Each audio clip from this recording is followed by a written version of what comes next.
Allez, on va passer à la levée des couleurs. Tout le monde se tient debout. Tout le monde se tient debout. Et monsieur l'animateur. Monsieur l'animateur, on peut passer à... C'est bon là-bas, du côté du drapeau.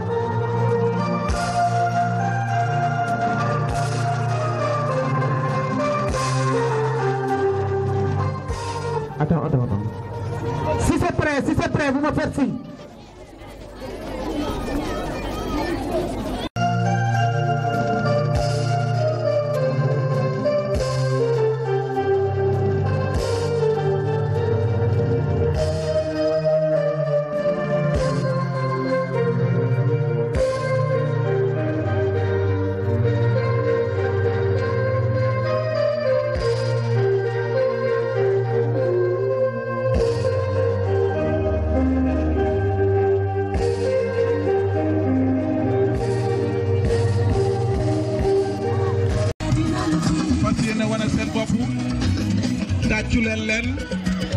tàccu leen seen moromu élèves yi nga xam ne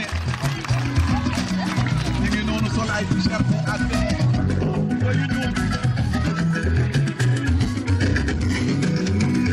ay xale yu jigéen lañu di jàngee ci l'école bi fas yéene wane seen bopp ñu xool lan la ñu andi tey en tout cas saf nañ ma ay majorette saf nañ ma élèves ya nekk ca John Kennedy waaye fii école 1 la élève la majorette la liggéey la laaj sikki nekkul ci ne mën ngeen def lu gën lu dàq la ñuy def Dakar je crois que bu fekkee pare na si Dieu on peut y aller.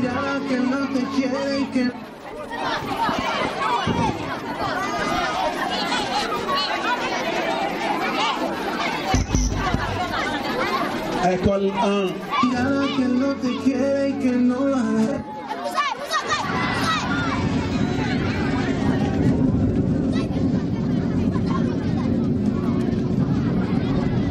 Se nota en tu mirada que no te quiere y que no lo hará. Y no te vas, tú no te vas. Yo sé que tú no entiendes, pero me jura que va a cambiar.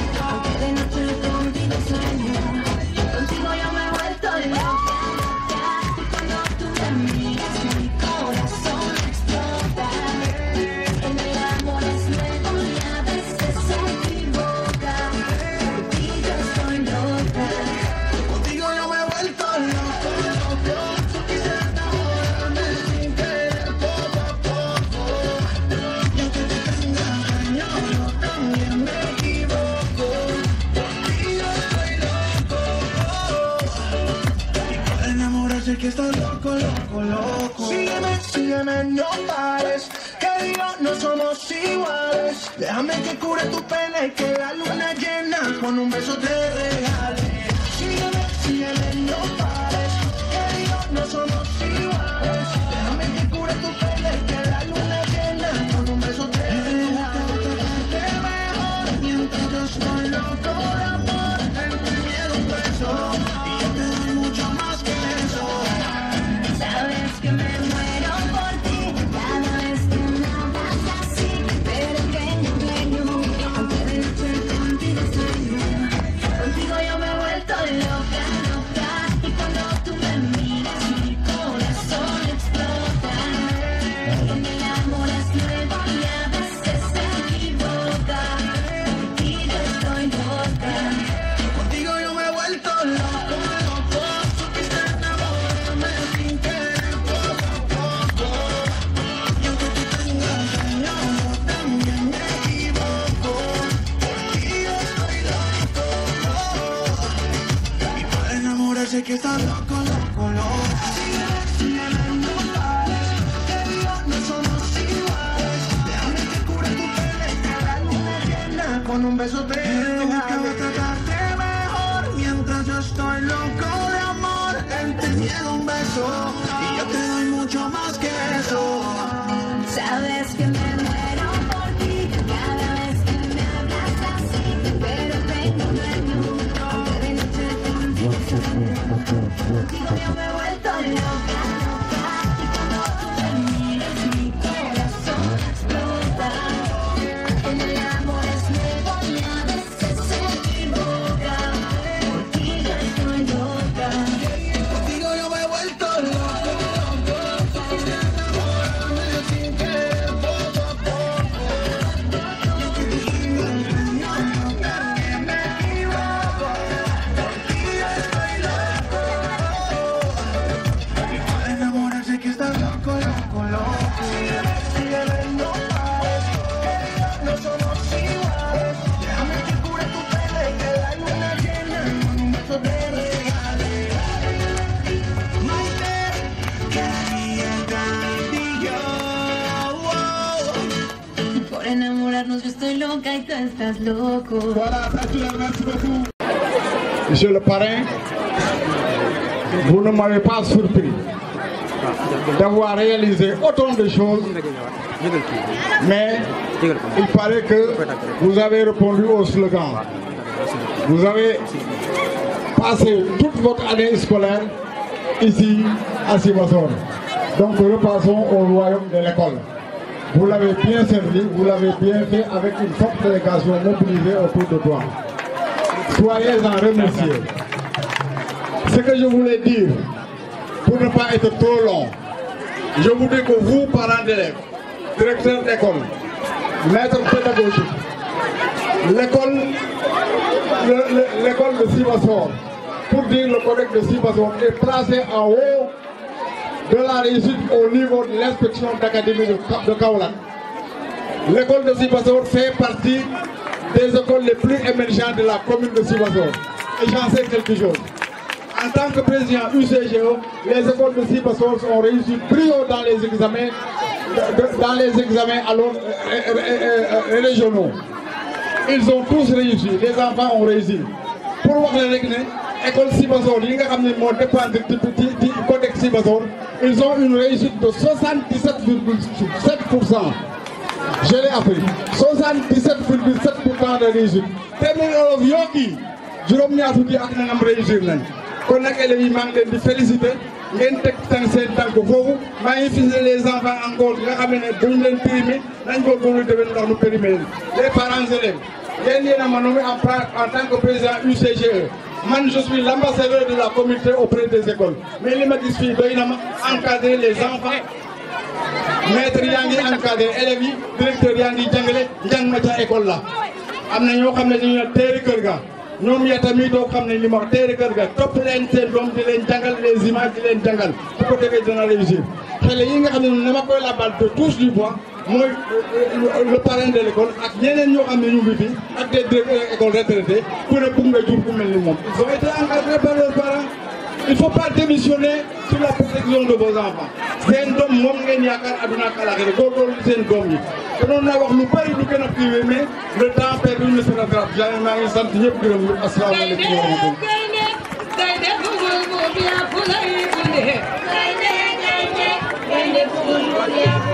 Voilà, ça c'est le président de l'UCGE, Padiendo, très compétent. Nous savons c'est le micro à voilà, Tachoulen, Dien, Yaramam Tangana Botasarana Khazib, mais tonton Dien, Mama Khalis. Mais Dien, ici présent, et à mon nom propre, avoir une pensée pièce à nos disparus. Les anciens directeurs étaient de passage là, en commençant par le premier, chez Diata, les autres, et les autres collègues, maîtres Créamé, qui ont servi avec nous. Nous penserons particulièrement à notre ami Mao Faye, qui nous a quittés récemment. Un grand intellectuel, un grand pédagogue, doublé d'une dimension culturelle. Voilà un enseignant qui savait capter ses élèves, qui avait l'amour de ses élèves. Mawa nous a quittés, il nous a surpris tous que la terre de Sibassor lui soit légère. Monsieur le directeur, chers parrains et tous vos camarades de promotion, nous sommes heureux d'être associés à cette cérémonie d'excellence dans une école d'excellence. Oui, Sibassor est une école d'excellence, mais si Sibassor est devenu aujourd'hui ce qu'il est devenu, c'est grâce à un homme, Serigne Mamadou Sarr. Ce royaume d'école, il y avait un empereur qui était là, qui s'appelait Serigne Mamadou Sarr. C'est Serigne Mamadou Sarr qui était au début de tout cela. Il avait la confiance des parents d'élèves. Il avait la confiance de la hiérarchie. Tous les projets de Kaolack département étaient expérimentés dans cette école. Je pense au travail productif avec le poulailler de Sibassor, la bergerie, le jardin potager qui était là derrière, 1 hectare derrière cette école. Je me rappelle même de ces bassins. Il y a même un bassin que j'appelle bassin Moussandao. Certainement, il va se rappeler de cela. Monsieur le directeur, monsieur le parrain, si M. Sarr et ses collaborateurs ont réussi, c'est grâce à toute la population de Sibassor. Mais particulièrement, je voulais tirer le chapeau à 2 familles d'accueil. À Sibassor, il y a eu 2 familles qui nous ont bien accueillis et qui nous ont toujours accompagnés. Je pense à la famille de mon père, Fogisel Ndiaye, et à la famille de mon père, Fogagemboud. Voilà les 2 familles qui nous ont accueillis, qui ont accueilli Moussa Sarr. À chaque fois qu'il avait réunion, notre papa Wagé était le premier dans la salle. Il prenait la parole, il enthousiasmait tout le monde et il mettait la main dans sa poche. Et pour ne pas être en reste, nos autres parents, les Sissama Diaga, les Moussa Awan, tous les autres, on ne peut pas les citer tous, ils étaient là vraiment pour nous accompagner. Vous savez, chers camarades, l'homme dans son souci permanent de se perfectionner et face à une nature toujours agressive, a senti le besoin de se regrouper en société. Et toute société, pour son bon fonctionnement, doit ériger un code moral sans lequel il y aurait anarchie. Le souci des législateurs, en introduisant l'enseignement de la morale dans les classes, c'était pour avoir des hommes intègres, des hommes de demain. Nous, les anciens, comme on nous appelle, nous avions porté une très grande importance. Mon cher Arsal, vous vous rappelez certainement de ces lundis matin, au coin du tableau où on mettait morale 2 points. Et on partageait de la tempérance, du travail bien fait, amour envers ses enfants, amour envers son prochain.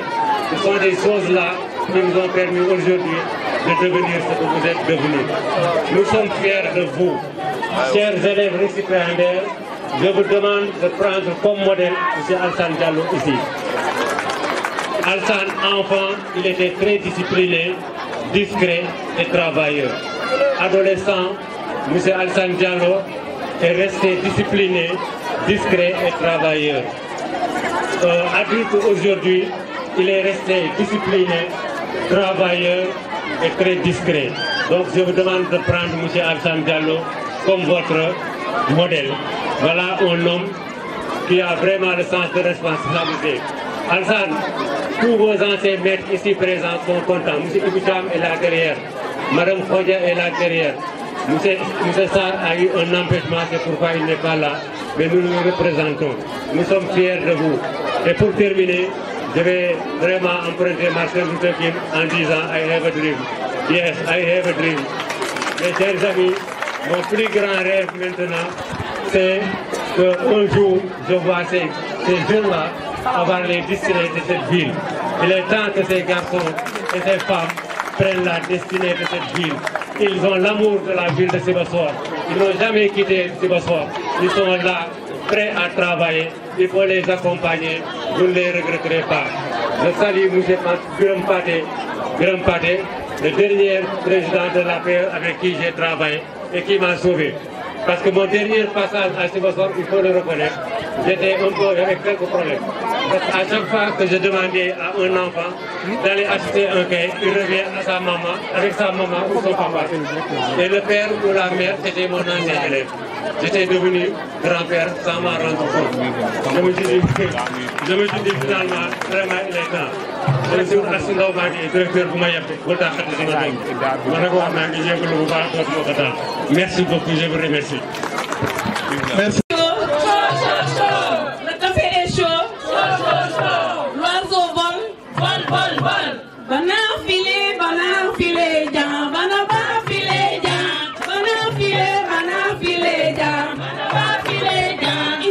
Nyalo kam kamola.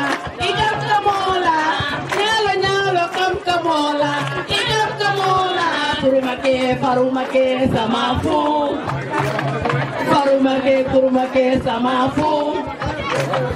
Bana file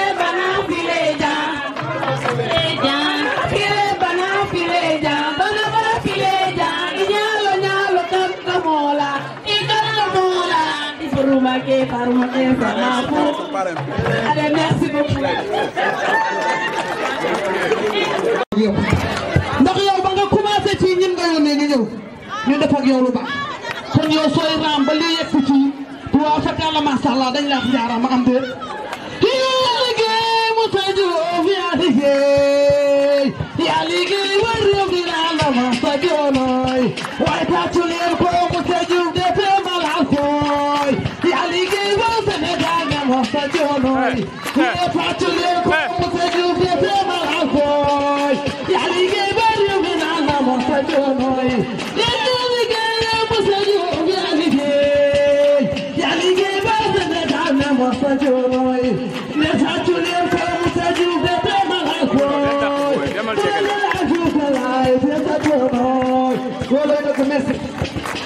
Merci. Lolo, il faut bien qu'on l'aille. Voilà, merci doyen. Vous avez le micro.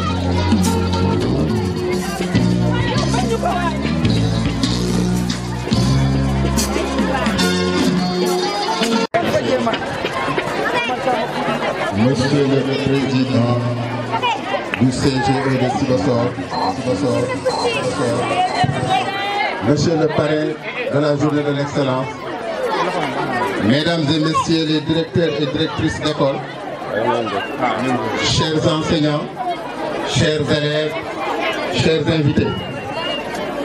Il me plaît en ce jour historique de la monographie de l'école Sibassor 1 de prononcer cette allocution qui m'impose la bienséance et la solennité de l'événement.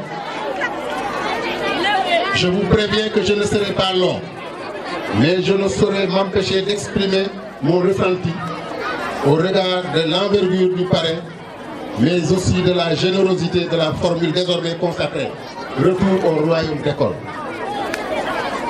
Parlant du parrain, M. Alassane Diallo, digne fils de Sibassor, qui a fait ses humanités dans cette école, même ses anciens maîtres comme Sayer Maïga, comme Ibrahim Cham, comme Kodjengay, témoignent en suffisance du profil de l'élève. Il fut certes timide, preuve d'une bonne éducation, mais intelligent et entièrement penché pour ses études. la suite de sa carrière et ce qu'il est devenu aujourd'hui suffisent pour que les jeunes en fassent un exemple à suivre et un modèle de réussite. Son retour au royaume d'école n'est pas un simple effet de mode pour lui, mais une injonction de sa conscience des enjeux d'une école de qualité, ancrée dans la communauté, orientée vers l'excellence. Mesdames et messieurs, par ma voix, je vous témoigne de la satisfaction et de la fierté de toute l'équipe pédagogique que j'ai l'honneur de diriger au-delà de toute la communauté éducative qui s'est spontanément et unanimement accordée sur le choix que concernant. Soyez-en remerciés pour toutes les largesses dédiées à l'école et à la réussite de cette belle journée. Et recevez nos prières et nos souhaits d'ascension socio-professionnelle. Mesdames et messieurs, l'école de Sibassor 1, comme tout autre établissement, ne vaudra que de par les performances scolaires, mais force est de reconnaître que ces dernières sont en dents de scie. En 2017, sur 64 candidats, 33 ont réussi au CFE, soit un taux de 51%. En 2018, sur 56 candidats, 25 ont réussi, soit un taux de 44%. En 2019, sur 47 candidats, 28 ont réussi, soit un taux de 59%. En 2020, sur 50 candidats, 26 ont réussi, soit un taux de 52%. Au regard de ce constat et de ces analyses, il nous faut inverser la tendance. Pour ce faire, l'école doit apparaître sur une nouvelle fraîcheur avec de nouvelles salles de classe plus fonctionnelles et mieux équipées, des toilettes plus dignes et d'une salle de ressources informatiques comme l'exige la modernité. Mesdames et messieurs, il me reste juste à délivrer une motion de remerciement appuyée à nos collaborateurs, les enseignants de l'école qui m'accompagnent dans cette mission, à nos juristes doyens, Sayer Maïga, M. Sarr, Ibrahim Cham et la doyenne Khodjani Ndiaye, qui ont fait de cette école ce qu'elle est devenue aujourd'hui. Je remercie notre président du CGE, Duram Pathé Ndiaye, pour son engagement dans la recherche qualité. Remerciement très nourri au président de l'Union des CGE, Diendour, pour sa disponibilité, son engagement et dans le système éducatif. J'accorde une mention spéciale maintenant au mouvement Bokk Doxal Sibassor que dirige Dr Ousseynou Diop, qui est un partenaire, un parrain, un ami, un parent. Je vous remercie. Je vous remercie de votre aimable attention. Merci beaucoup.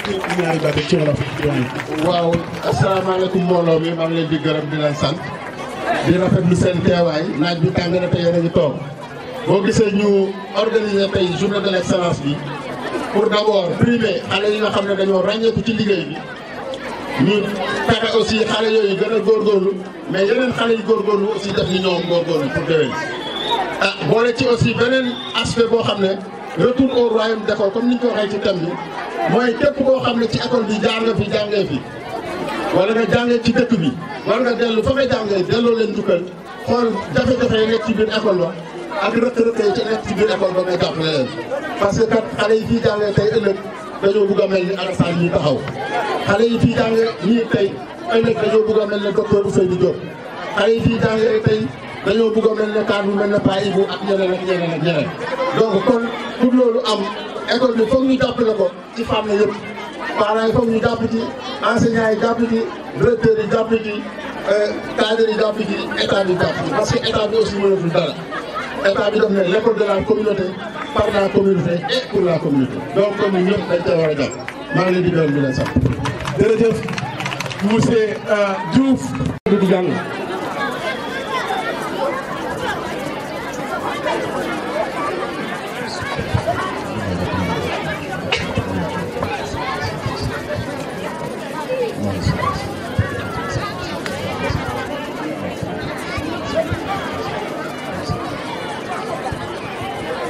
yàlla yàlla nangu ñaan.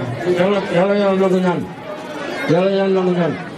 fii nag ñu ngi fi affecté en 79 80 fii laa ñëw fekk fi monsieur directeur bi monsieur Sarr maa ngi moom ñu nekk fii ci classe bii boobu ci ñu pare ne tey bii bés boobu ci sama loxo lu jaay nekk ci ak keneen ak keneen ak keneen kon nag dama lu may kontaan di ko ñaanal wér gu yaram askan gu doom wér gu baax moom laa koy ñaanal kon nag élèves yi ñi topp dañ koy roy am na ñeneen ñi aussi ku ñu wax Saba si Faye Moussa Ndaw yéen raayu leen parce que ñoom dañoo nekkoon di jàng bu baax ngeen jàng ngeen jàng bu baax ngeen roy ci ñoom loolu laa amoon lu may wax maa ngi leen di sant di leen gërëm di leen sant jërë ngeen jëf. jërëjëf maam boo yàlla guddal sa fan yàlla bàyyi la fii ba ca kanam ndax li nga fàttali nii mooy histoire te mooy dëgg nag mooy li njëkk te mooy li mujj kon yàlla guddal fan. leen dara ñu def ko xama defal sama kër gi mun a toog xaar sama nijaay ma dépense bi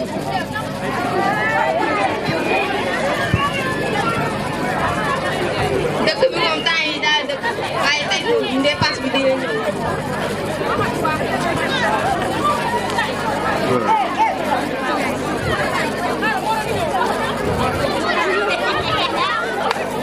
lii moom yàgg na fi moom man damay wëri sa suba ba léegi xaaral ma xaar tey moom dépense bi dina ñëw xale yi dinañ wàcc de duñ andi dara dina ñëw de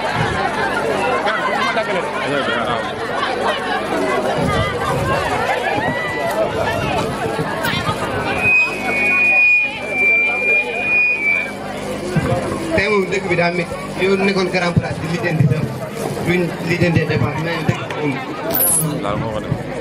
maaleykum salaam. waaw. ana dépense bi tey. si dëkk bi laa duggoon lijjanti dépense te mu ngi ne tool yaa ngi ne sax dugub bi ma rob. duñ ma jox dépense bi tey de xale yi duñ ñëw de duñ andi dara de tey. instant yi de moom yoruma dara xanaa nga xaar ma dugg si biir jël dugub bu ma dencal ma jox la ko rek. ñun daal dugub rek nañuy lekk mel ni ay fos. dugal andi dugub. ay fos ngeen kay doo leen lekk dugub loolu bugg. dugal andi. xaar ma ñëw.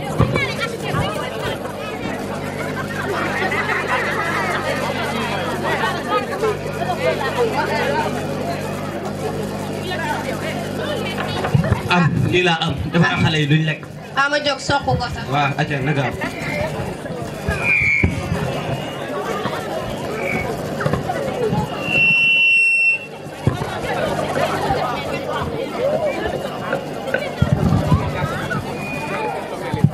asalaamaaleykum. salaamaaleykum. na ngeen def. yaa ngi noonu. waaw. Fils foo demoon. man tey damaa demoon école. yaa ngi jàng. waaw. jàngal de. waaw. léegi nga ñu nu ñu sonne. waaw. dañoo bëy si yaram yi dina dog yëpp. waaw dëgg la moom. waaw. waaye na nga takk sere bi daal nga dem ba nga ruuji. waaw naa dem waaw kon xam naa maa ngi yegg si biir ba si kanam.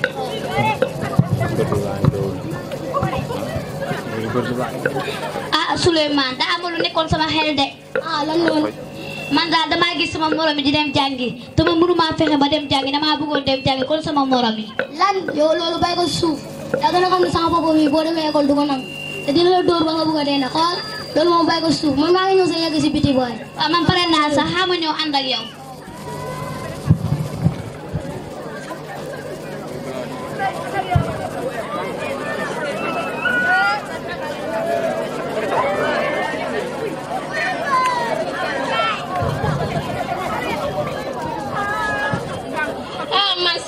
waaru naa góor goo xamante ne saa boo xëyee jël sa tànk bi rek def ko ni berngalu maabo fii rek lay toog xaar ko ba mu ñëw fii ñu digaale ko ba mu neex.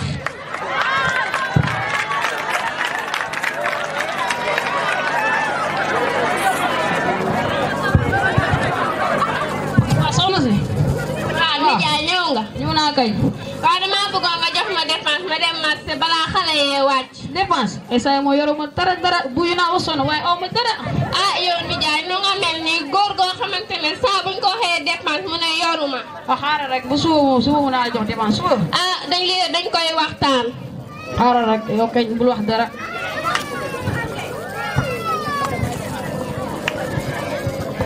salaamaaleykum. maaleykum salaam.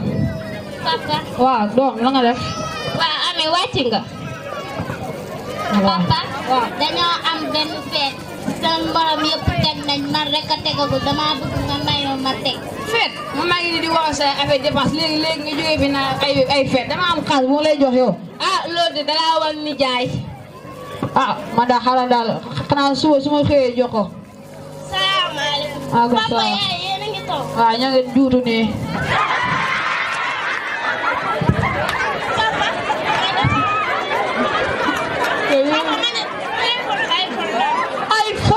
iPhone 4 wala iPhone 11. iPhone 12. boobu kay jógagul nga xaaral ba beneen. def ba indil ma iPhone daal nga nag ko def. iPhone instant maa ngi wax ak saa léegi défense kii ne ma fer seen école nga ne ma iPhone fu may jëlee loolu. man loolu sama yoon nekk. ni jaay li la xale yi wax dëgg la loolu dalaa war dong te sa wareef la. man daa xaaral ba suba su ma demee buuji ji su ma ñëwee mun naa am dara jox leen ko. waaleykum. maaleykum salaam. sama waay yaa ngi nii. dama lay jox leen ko dama jox mu naan tuuti rek.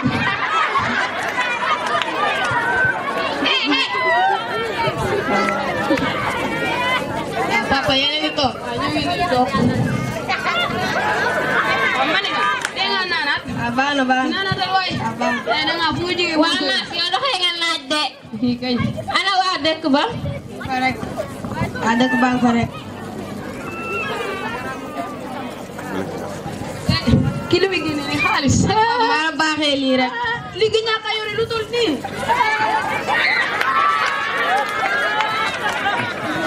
xaaral du ma am poos balaa muy wadd fii nii.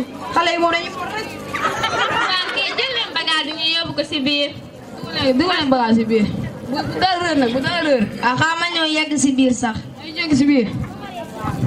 waaw ba si kanam dama dallu je. waa mi jaay na jatal. lan. ma ne xaalis bi ma jox na jatal. na jatal gaawal léegi. xaaral tuuti yow kay taxaw. lii doyul benn baa ngi nii gaawal. man.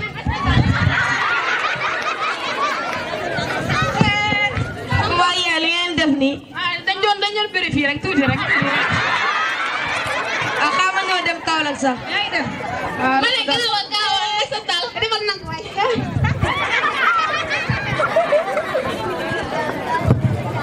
am lu ñu koy jëlee loo yàq moom. waaw maa ko moom maa ko fi liggéey. liñ la jox da nga dem doxaanee ji ko ñëw toog di ma xool. yam na ma doxaan. dañoo soof billaay fii da ngay liggéey ba nu mu waree. téléphone am. salaamaaleykum yaay. waaw Ami wàcc nga. naka jàng bi. mu ngi nii rek épreuve bi moom bii paa daa saf. yéen moom bu ñu leen joxee épreuve rek ngeen ne dafa saf. dee leen jàng seen leçon yi nag.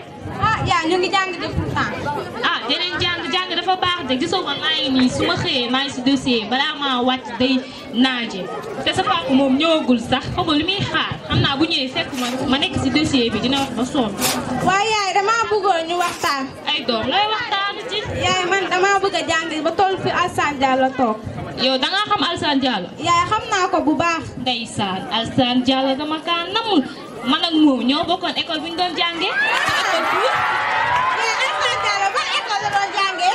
Alassane Diallo école bu la doon jàngee xoolal moo doon bokk taabul bu ñu doon toog sax ak la daloon karawaas.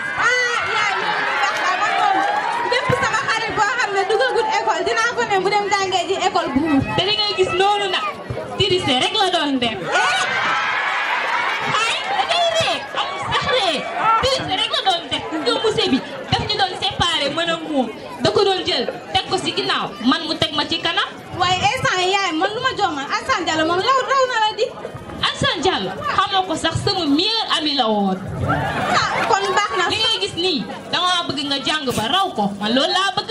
waaw yaay loolu moom di nga ko am su boobaa. tu gis nga sa papa nu mu mel nga xamante ne buy ñëw fii gis nga ñi koy téye yow du ma la nettali xam nga sax nu mu demee. yaay loolu de lu baax la. yow xaaral ma yeggali dossier bi sa papa dafa compliqué.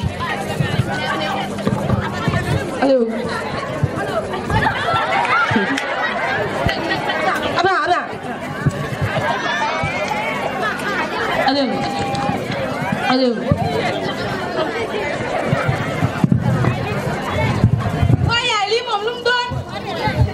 papa dafa liggéey ba am li moo tax balaa moo toog dañuy xool ndax siège bi damul wala amul lu ci nekk. Bonjour. Bonjour chérie. Ça va? Très bien. Tu n'as pas encore terminé avec ce dossier? Non chérie léegi tey ba pare xaaral rek. Ah. waaw gars parce que daa am réunion bu ñu organisé léegi. Oh réunion bi sax fàtte woon naa ko xam naa li ñuy xaar mais dañuy dem rek yaa ma gën a xam. waaw maa ngi ci bureau bi. waa.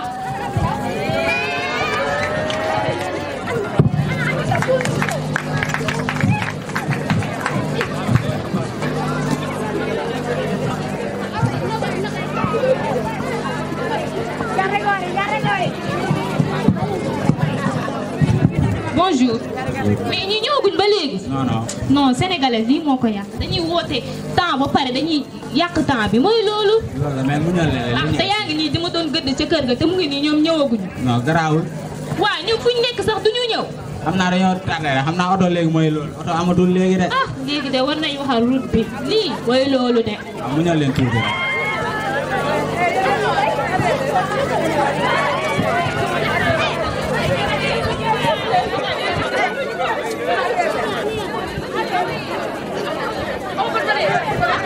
waaw xoolal mun nañ tàmbalee kum si dossier léegi. waaw xaaral parce que man daa am lu ma waroon régler sax. moo gën de.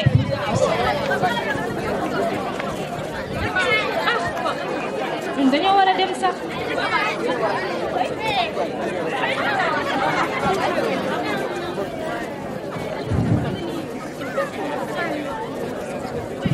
Bonjour. Bonjour. Désolée, je suis en retard. yow xoolal bu ñu wax désolé yaa ngi dégg depuis que ñu ngi toog fii di la xaar nga ñëw nga naan désolé. c'est pas grave pardonnez-moi. gaaw leen ñu tàmbalee si liggéey bi man tey réunion bi boo gisee ma ñëw fi dafa andi woon t-shirt yoo xamante ne bu ñu ñëwee pour si réunion yi ñu dajee te ñu andi t-shirt yi muy Alassane Diallo t-shirt yi anamu gaaw leen ne ngeen andi t-shirt yi.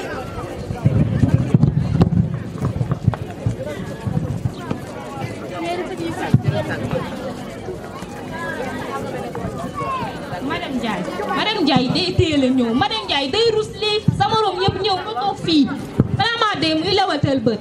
d'accord. léegi xoolal t-shirt yi nañ ñëw ñu séddale léegi dañoo am retard ñu séddale t-shirt yi rek beneen yoon réunion comme ça ñu joxe ko. nañ gaaw.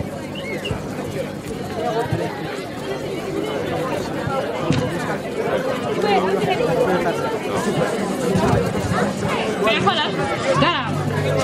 waaw nañ dagagum ci dossier rek. mais xam nga réunion bi dañoo nekk en retard léegi dañuy bàyyi ba beneen yoon ñu dem sa mairie ba comme ça ñu yeggali ko mais ci seeti bu ñëwee dinañ jox bàjjenu gox yi ñoom dinañ ko séddale. waaw ñoom ku nekk xam nañ ñan ñoo bokk ci kii ñu jox leen ci seeti mais ne leen dem ma damaa war a taal ay. waaw man mii maa ngi ñëw. waaw Ami ñii moom lu ñuy réunion guddi réunion bu ci ni dañoo sonn si réunion kenn xamul lu ñuy réunion. lii moom doy na waar waaye dinaa gis sama yaay wax ak moom xool li ñuy réunion. demal na ko ñu gaaw ci réunion bi. dem egg si biir réunion yi de moom métti na.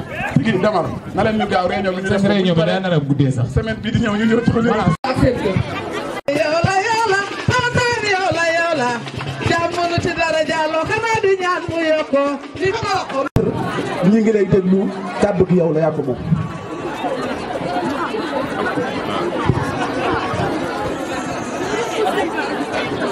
voilà ngeen dégluwaay ñu dégluwaay ñu may le parrain de la journée vraiment mu mën a def discours am ak askanam. mën nga jege waat tuuti.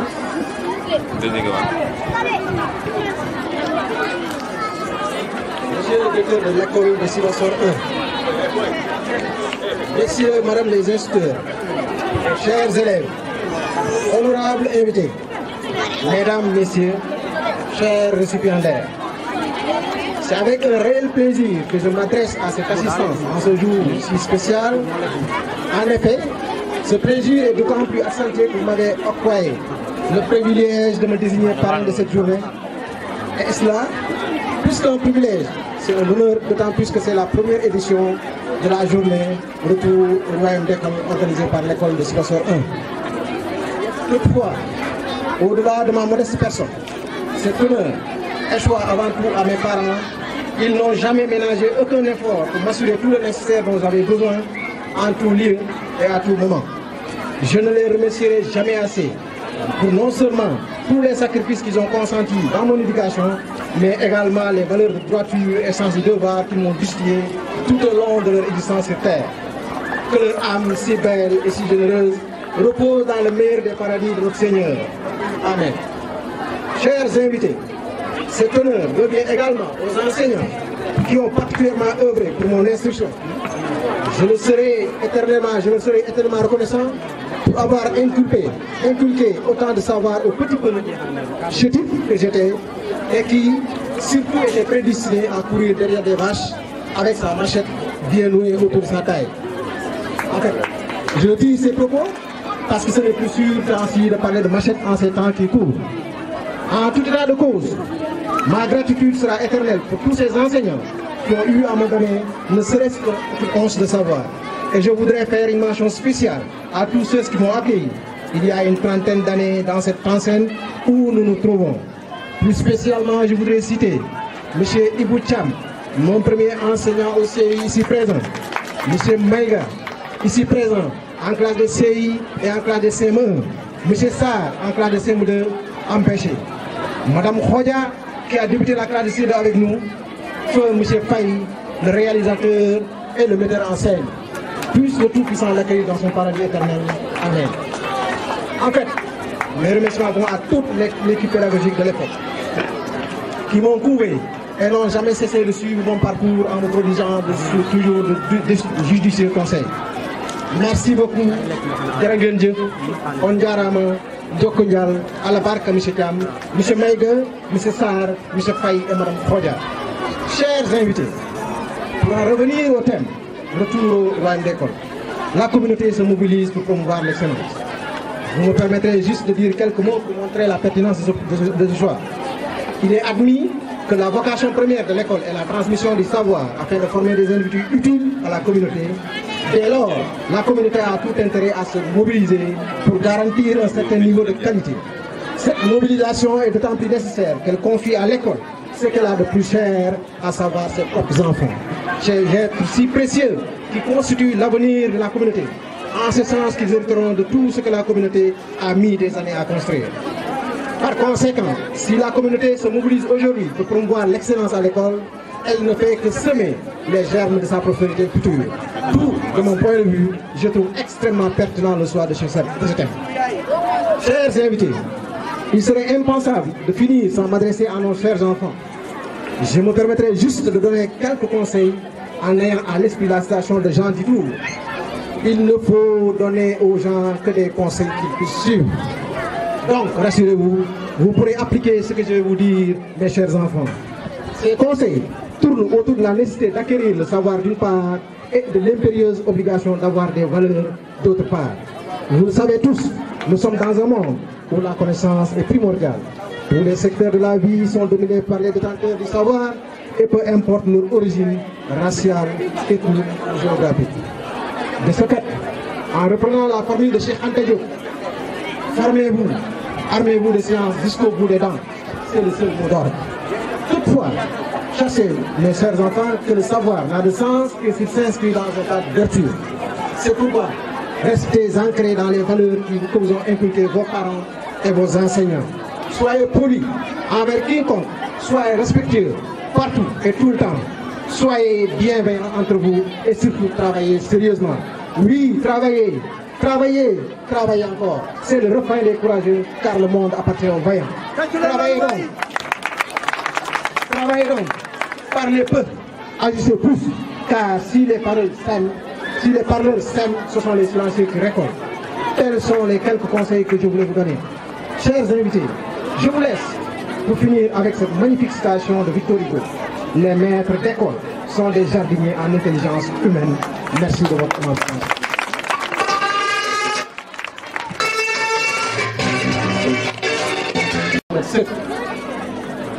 En tout cas, de rafetlu, de remercier, de remercier opportunité bi nga xamante ni l'équipe pédagogique à travers monsieur Diouf jox nañ ma l'opportunité aujourd'hui de venir servir fi nga xamante ni tey ñoom ñu def école bi fi leen dalee suñu premier pas en classe de CI monsieur Thiam moo ñu yoroon monsieur Maïga à l'époque ce n'est pas ça ñu jàpp ne tey école bi suñu gerte la en principe je crois que comme certains parmi nous ma jëlee sama soo ko tuddee gerte su l'école en tout cas bu rafet ñu jàpp ne genre gis nga nii day koy émulation xale yi nga xam ne tey dañu leen primé xëy na am na seen doole ak seen borom yoo xam ne ñu toog à côté ñu naan ah su leen defee man de suñu naa gën a góorgóorlu pour ñu tey parce que c'est ça le la culture restaurant donc di wax ni ñun amul lenn lu dul Sénégal on est Sénégal on a fait ici on a fait tout ce qu'on a fait ici donc tey dañu jàpp ne tey lépp lu ñuy def liggéey la si ñun